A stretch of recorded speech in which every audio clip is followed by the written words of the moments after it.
warahmatullahi wabarakatuh. Waalaikumsalam warahmatullahi wabarakatuh. Selamat pagi anak-anak. Selamat pagi, Bu. Bagaimana kabarnya hari ini? Alhamdulillah baik, Bu. Alhamdulillah. Nah, sebelum pembelajaran kita mulai, mari kita berdoa terlebih dahulu ya. Ayo Mbak Rani, bisa dipimpin berdoa. Iya, Bu. Baik, terima kasih. Mari teman-teman, sebelum kita memulai pembelajaran pada pagi hari ini, alangkah baiknya kita berdoa terlebih dahulu. Berdoa sesuai dengan agama dan keyakinan masing-masing dimulai. Selesai. Terima kasih Mbak Rani.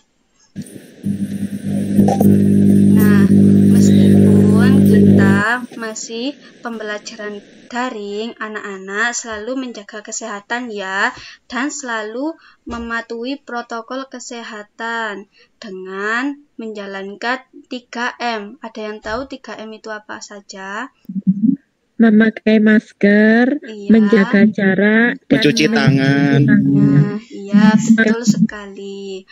Nah, jadi kita selalu mematuhi protokol kesehatan. Nah, anak-anak di grup WA nanti Ibu akan mengirimkan link Google Form untuk anak-anak isi absensinya ya. Nah, sebelum pembelajaran kita mulai, kita sama-sama menyanyikan lagu Satu Nusa Satu Bangsa. Mari Ibu pimpin ya. 1, 2, 3. Satu nusa, satu bangsa, satu bahasa kita. Tanah air pasti jaya untuk selama-lamanya. Indonesia merdeka. Indonesia tercinta, nusa bangsa dan bahasa kita bela bersama.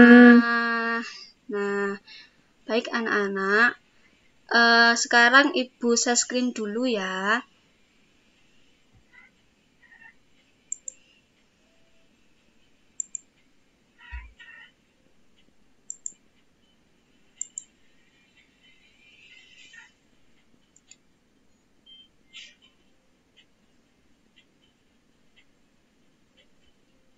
Apakah sudah muncul?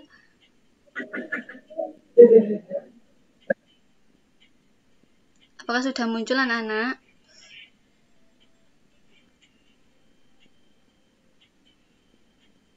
Sudah, Bu. Oh iya. Nah, sekarang kita akan mempelajari pembelajaran 4, tema 1, organ gerak hewan dan manusia, subtema 2, manusia dan lingkungan. Nah, di sini juga ada pencapaian kita pada hari ini. Menentukan pokok pikiran dan teks lisan dan tulis. 1.1 Identifikasi pokok pikiran yang terdapat dalam sebuah paragraf. KD 4.1 Menyajikan hasil identifikasi pokok pikiran dalam teks tulis dan lisan secara lisan, tulis, dan visual. Indikatornya 4.1.1 Menuliskan ide pokok bacaan dalam sebuah paragraf. Nah, tujuan pembelajaran kita hari ini yaitu yang pertama, dengan membaca dan mengamati isi teks bacaan, siswa mampu identifikasi pokok pikiran yang terdapat dalam sebuah paragraf dengan benar. Nah, yang kedua, dengan membaca dan mengamati isi teks bacaan, siswa mampu menuliskan ide pokok bacaan dalam sebuah paragraf dengan benar. Nah, anak-anak apakah tahu sekarang kita akan belajar tentang apa? Ada yang tahu? Saya, Bu. Iya, apa? Pokok pikiran, Bu. Nah, iya betul sekali. Nah, anak-anak apakah tahu apa pengertian dari pokok pikiran itu? Ada yang tahu? Belum tahu, Bu. Oh iya, Ibu jelaskan ya. Belum tahu, Bu.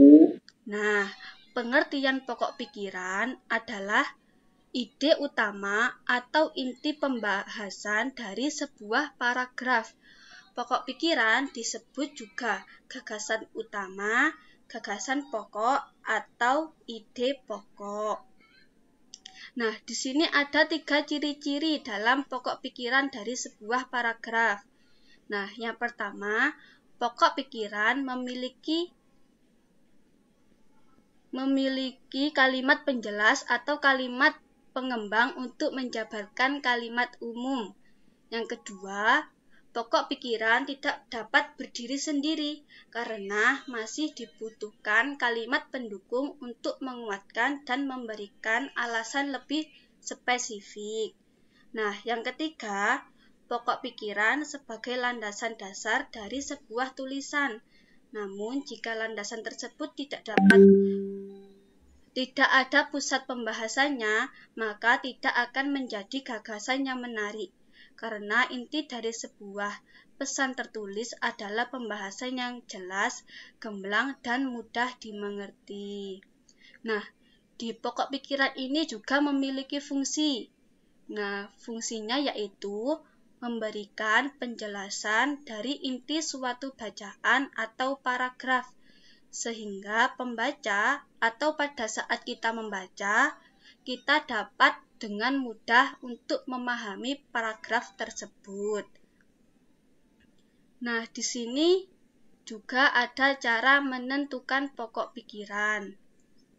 Nah, yang pertama, dapat menentukan kalimat utama, yang biasanya ini dipakai untuk menentukan ide pokok agar tahu mana kalimat utama, untuk melepaskan kalimat penjelas dan fokus pada kalimat utama. Nah, yang kedua yaitu fokus membaca. Di sini kita langsung membaca satu tulisan penuh dengan fokus yang tidak pecah, atau lebih mudahnya sebagai latihan. Kita bisa membaca satu paragraf dengan seksama dan fokus penuh. Dengan begitu, suatu ide dan inti tulisan yang kita baca yang bersifat umum, dan itulah ide pokoknya. Yang ketiga, yang terakhir, yaitu kesimpulan paragraf. Di sini kita bisa menulis beberapa hal penting, misalnya dalam buku ilmiah yang sedang kita baca. Satu paragraf yang terdiri dari banyak kalimat dan kata-kata, paragraf gemuk, kemungkinan besar memiliki lebih dari satu ide pokok. Nah, dari satu paragraf itu mungkin ide pokoknya ada yang dapat di awal kalimat atau ada di akhir kalimat, itu menentukan sesuai bacaannya. Nah, di sini juga ada contoh pokok pikiran. Nah, olahraga merupakan salah satu cara untuk menjaga kesehatan tubuh. Namun, padatnya kegiatan sehari-hari membuat banyak orang enggan untuk berolahraga. Selain memerlukan waktu luang, terkadang kegiatan olahraga juga memerlukan biaya dan alat-alat khusus. Nah, itulah yang membuat sebagian besar orang malas untuk berolahraga. Nah, dari bacaan ini ada yang tahu pokok pikirannya apa? Ada yang tahu? Tidak tahu, Bu. Belum tahu, Bu. Oh iya. Nah, dari contoh pokok pikiran ini, jadi pokok pikirannya yaitu salah satu cara menjaga kesehatan adalah dengan berolahraga. Gitu ya. Nah, selain itu kita juga ibu akan memberikan anak-anak tugas. Nah, di sini ibu menampilkan modul yang nantinya akan ibu kirim di grup WhatsApp yang isinya sama seperti yang tadi ya. Iya, Bu.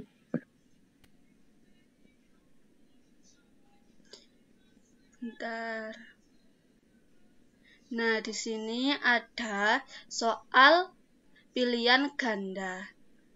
Nah, ini ada link Google Form yang nantinya akan ibu kirim ke grup WhatsApp. Nanti anak-anak kerjakan, akan ibu kasih waktu 1 hari. Nah, sampai nanti malam. Nanti malam ibu ingatkan kalau waktunya untuk mengumpulkan tugasnya. Apa ada yang ditanyakan atau ada yang kurang paham? Belum, Bu. Saya mau bertanya, Bu, itu kelompok apa individu? Oh iya. Nah, ini tugasnya individu ya. Nanti akan ibu kirim modulnya ini di grup WhatsApp. Nah, nanti anak-anak unduh, langsung klik ini Google Form-nya ini, langsung anak-anak bisa kerjakan. Gitu ya. Baik, Bu. Terima kasih. Sama-sama. Baik, Bu. Ada yang mau bertanya lagi? Tidak, Bu. Oh, ya udah, sudah paham ya. Sudah jelas, Bu. Ya, Oh, Bu. ya. Nah, apa itu sebelum pembelajaran? Oh iya, kesimpulannya belum ya.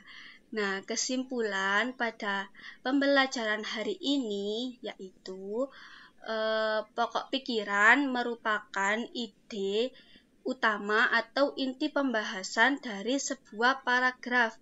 Pokok pikiran tersebut juga disebut dengan gagasan utama, gagasan pokok, atau ide pokok.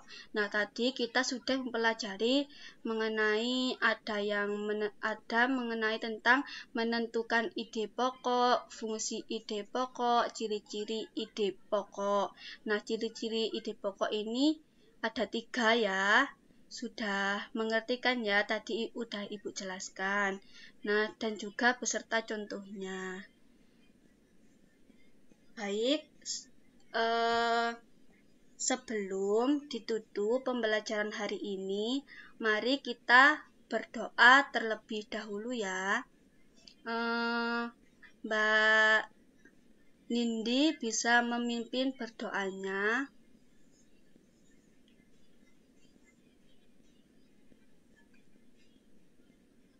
Mbak Nindi.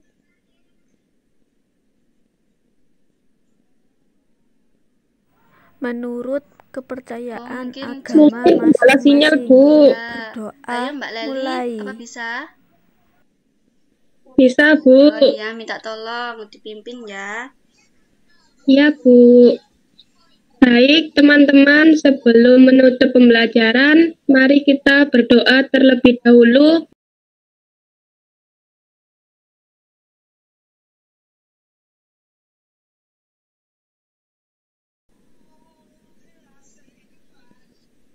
Selesai. Baiklah anak-anak, terima kasih ya. atas pembelajarannya hari ini. Semoga dapat bermanfaat dan barokah. Dan jangan lupa selalu mematuhi protokol kesehatan. Baik, begitu saja dari Ibu. Wassalamualaikum warahmatullahi wabarakatuh. Waalaikumsalam warahmatullahi wabarakatuh. Terima kasih Bu Dewi. Sama-sama. Terima kasih. Sama-sama. Bisa meninggalkan media. Baik Bu. Ya.